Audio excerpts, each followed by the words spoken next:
The wall.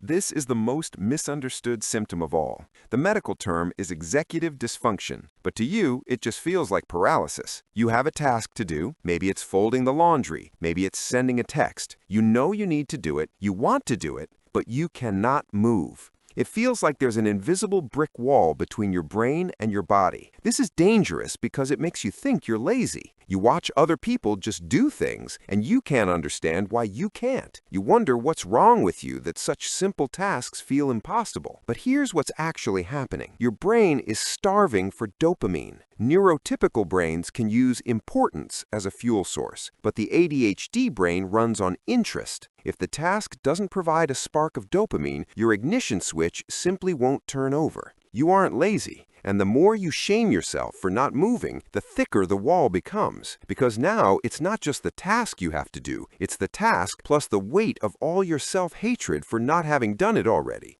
The time warp. Do you have time blindness? For most people, time is a continuous flow. For the adult with ADHD, time only has two settings, now and not now. If you have a meeting at 2 p.m., you might find yourself unable to do anything before that meeting. You're terrified that if you start a task, you'll fall into a wormhole and miss the appointment. So you just sit there. You waste 3 hours doing nothing because your brain can't process that you have 3 hours. This happens because your internal clock is missing its gear. You think a shower takes 2 minutes. It takes 15. You think writing that report takes an hour. It takes 4. Because for you, 5 minutes and 5 hours feel exactly the same. People think you're bad at time management, but you can't manage something you can't perceive. You're trying to navigate in the dark without a flashlight, and everyone keeps telling you to just open your eyes. The chameleon.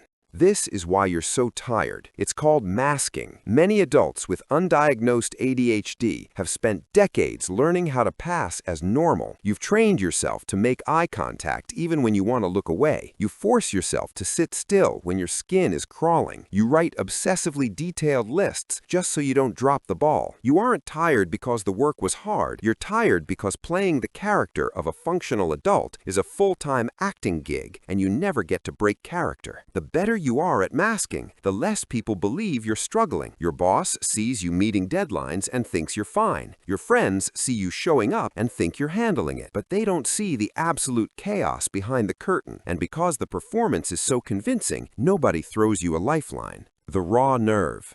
Does a weird text message ruin your entire day? This is a phenomenon known as rejection-sensitive dysphoria, or RSD. Because your nervous system creates more vivid emotions than the average person, rejection doesn't just feel like sadness, it feels like physical pain. A piece of constructive criticism at work can feel like a character assassination. A friend not laughing at your joke can feel like a betrayal. You might find yourself being a people pleaser, not because you're nice, but because you're terrified of the emotional grenade that goes off in your chest whenever you think you've disappointed someone. When you try to explain it to neurotypical people, they say things like, just don't take it personally, or you're overthinking it. But you're not overthinking it. You're feeling, and the feeling is so intense that it erases everything else. It colonizes your entire brain. You replay it 1,000 times. You convince yourself the relationship is over, the job is lost, everyone hates you, and logically you know you're spiraling, but you can't stop because your nervous system is screaming at a volume your logic can't match. The tunnel.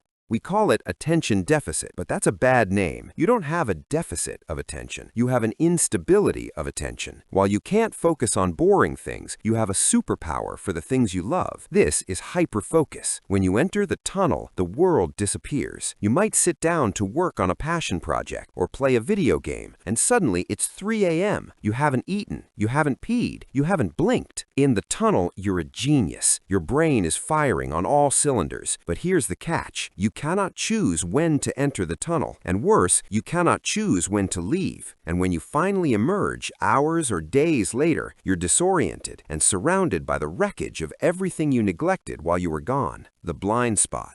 Is your desk covered in clutter? Do you have doom piles of papers, clothes, and random objects? This isn't because you're messy. It's because you struggle with object permanence. For the ADHD brain, if something is out of sight, it ceases to exist. You leave things out on the counter because you're terrified that if you put them in a drawer, you'll never see them again. Your clutter is not a sign of chaos. It's a desperate attempt to create a visual external memory because your internal working memory is slippery. You care so much about not losing things that you've turned your entire life into a visual filing system. Here's the irony. The system that's supposed to help you remember actually makes it harder to function. The piles get so big you can't find anything, and everyone's solution is just put things away, which is the one thing guaranteed to make you lose them forever. The graveyard.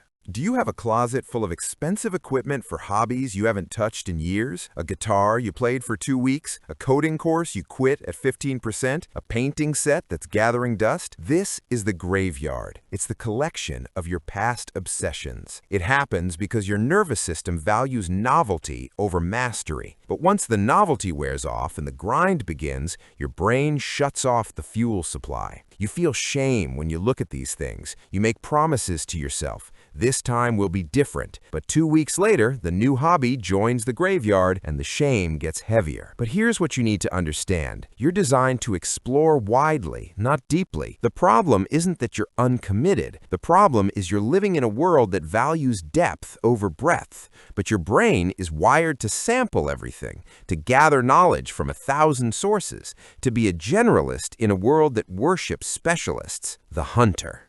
This is the theory that changes everything. Why does this genetic trait exist? Why hasn't evolution weeded it out? Some scientists believe that ADHD is not a disorder, but a leftover survival adaptation. This is the hunter versus farmer theory. Early humans were farmers. They needed patience, repetition, and the ability to wait for crops to grow. But some humans were hunters. They needed to scan the environment constantly. They needed to be hyper-aware of every sound and movement. They needed the ability to hyper-focus and the impulsivity to chase prey at a moment's notice. The problem isn't your brain. It's that you have been fighting a war against your own nature, and you didn't even know it. You've spent years trying to bully yourself into focus, shaming yourself into productivity, and hiding the parts of you that didn't fit. And I'm guessing you're tired. So, look at these 8 signs again. If you recognized yourself, this isn't a diagnosis of failure. It is permission to stop trying to force your brain to work like everyone else's and start working with the one you actually have. The chaos, the hyperfocus, the intensity, these aren't flaws to be fixed. They're just a different way of engaging with the world. You don't need to repair yourself. You just need to stop apologizing for how you exist. If this video helped you understand yourself a little better, hit that subscribe button. And since we know that interest is your fuel, you need to understand the engine. Check out our video on dopamine debt next, because for you, managing dopamine isn't just a productivity hack, it's survival. Thanks for watching, and remember, be kind to yourself. You're doing better than you think.